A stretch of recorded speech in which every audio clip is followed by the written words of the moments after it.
Bonjour à tous, on m'a demandé de faire une petite revue sur l'ivermectine comme alternative thérapeutique potentielle contre le SARS-CoV-2. Donc déjà, c'est une molécule qui s'appelait avant l'avermectine, qui a été découverte par Satoshi Omura, qui est un japonais dans les années 70, qui a eu le prix Nobel de médecine en 2015 pour sa contribution à la découverte de cette molécule qui est un antiparasitaire qui a permis de contrôler de façon des parasitoses qui avaient un impact majeur sur la santé publique.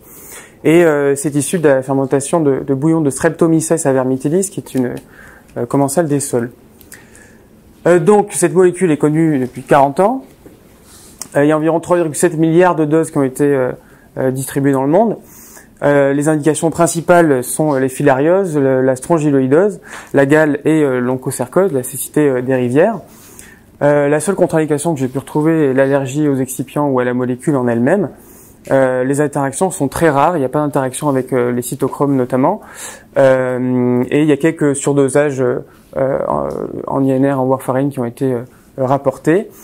Et ce qui est intéressant, c'est que son découvreur l'appelle la Wonder Drug. Il y a d'autres propriétés que celles antiparasitaires, et notamment des propriétés antivirales, antibactériennes, anticancéreuses et anti-inflammatoires.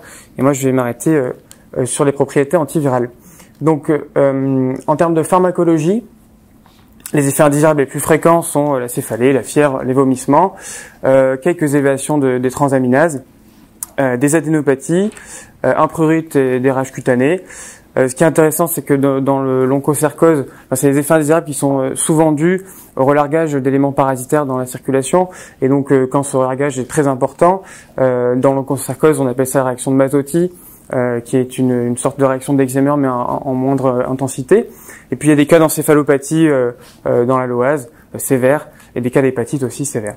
En termes de précaution d'emploi, donc, elle est indiquée pour les enfants supérieurs à 15 kg.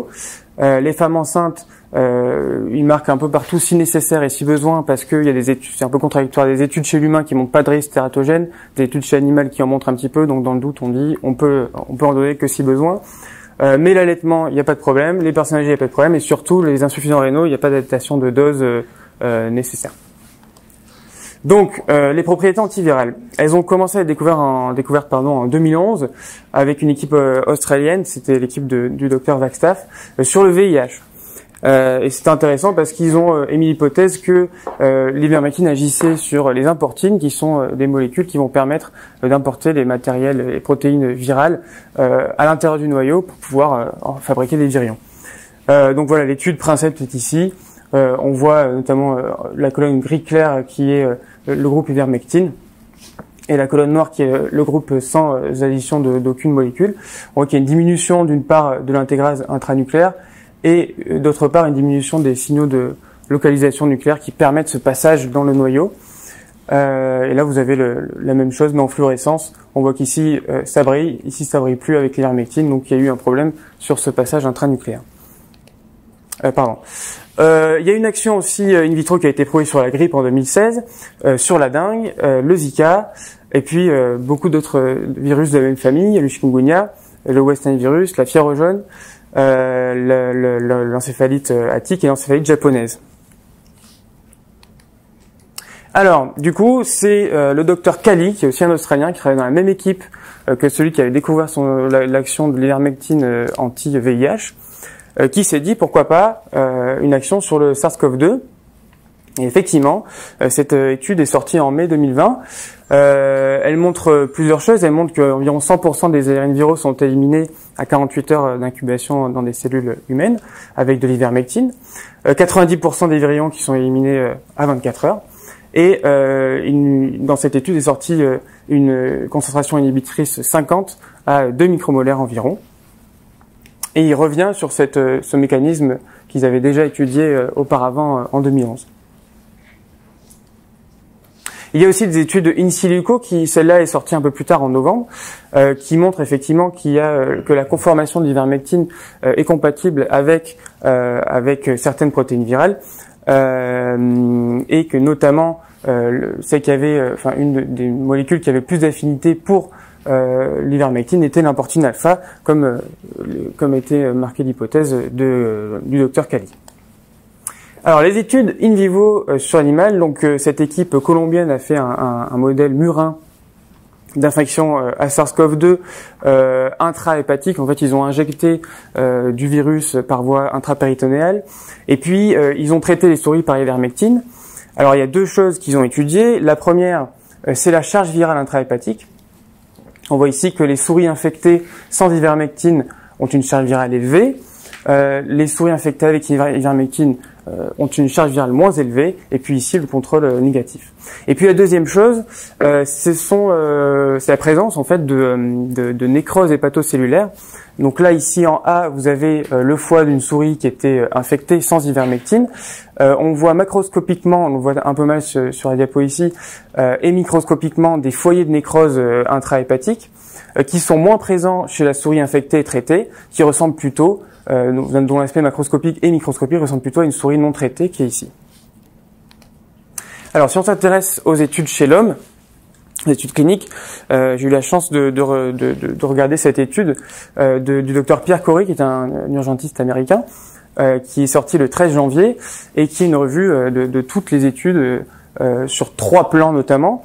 De 1, la prophylaxie dont je ne vais pas beaucoup parler aujourd'hui, de 2, les patients ambulatoires, et de 3, les patients hospitalisés. Donc concernant les patients ambulatoires, alors j'ai pu analyser 9 études, dont je vous en présente 8 ici.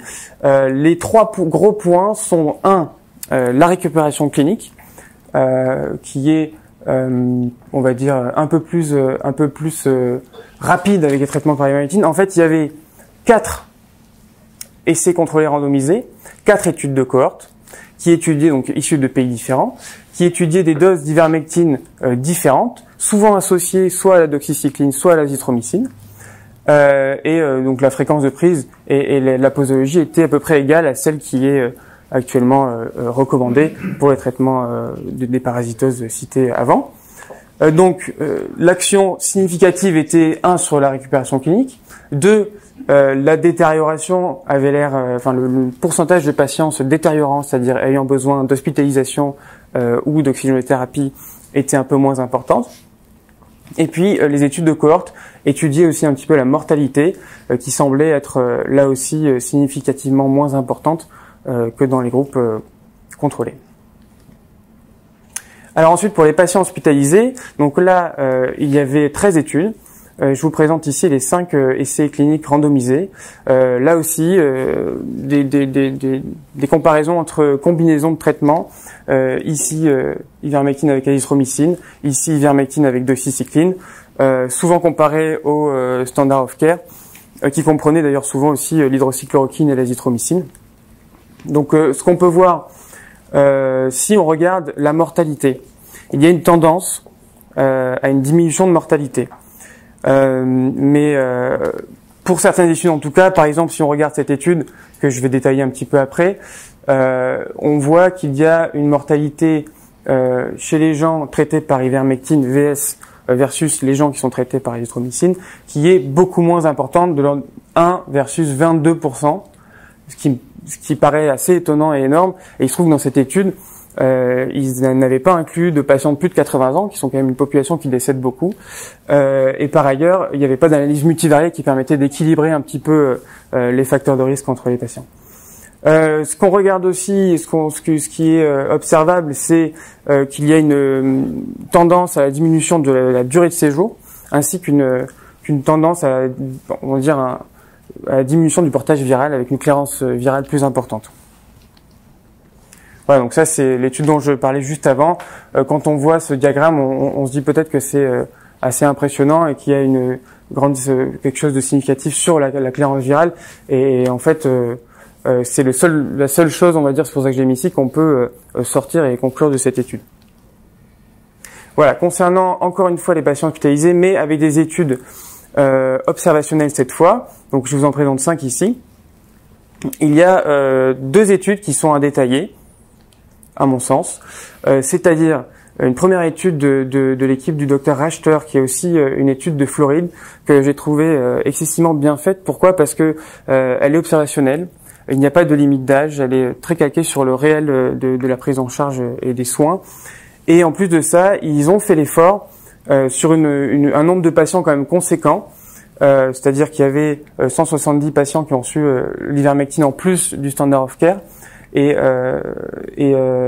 107 patients qui n'avaient que le standard of care.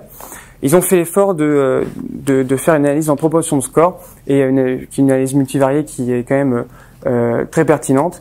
Et malgré ça, en regardant la mortalité globale comme critère principal, il y avait une amélioration dans le groupe traité par ivermectine, à savoir dans la population qui n'était pas analysée en multivarié, 15% vs 25% de mortalité, tout cas confondu, cas sévères, hospitalisés en réanimation, etc. Effet qui se retrouvait et qui était significatif dans l'analyse multivariée. Ensuite, il y avait aussi cette étude qui montrait une clairance virale, là aussi un peu plus important, avec notamment un nombre de personnes avec une PCR négative à 7 jours qui était plus important dans le groupe traité par ivermectine. Voilà, un petit mot très bref sur la prophylaxie, parce que c'est la méta-analyse du docteur Pierre Cory qui montrait qu'il y avait potentiellement une tendance à une efficacité assez importante sur le traitement de prophylaxie en pré-exposition. Voilà, je m'étendrai pas sur la question parce que il y a beaucoup de détails que je n'ai pas le temps de détailler. Donc en conclusion, sur les patients ambulatoires, j'ai analysé 9 études. Il y a 4 essais cliniques qui semblent être en faveur, 4 études observationnelles aussi en faveur, une étude qui ne montrait pas de différence. Pour les patients hospitalisés, donc plus sévères, 3 essais cliniques contrôlés randomisés qui étaient en faveur, 3 études observationnelles aussi en faveur, 4 études qui ne montraient pas de différence et 3 études qui étaient sans niveau de preuve significatif en révision. Voilà. Et ce qui est important aussi à noter, c'est qu'il y a quand même 40 études en cours, 40 essais cliniques en cours sur clinicaltrial.gov, ce qui est quand même énorme et je pense que c'est important d'attendre aussi ces résultats pour faire une vraie conclusion. Voilà, ça c'est juste la proposition de protocole du docteur Cory et je vous remercie de votre attention.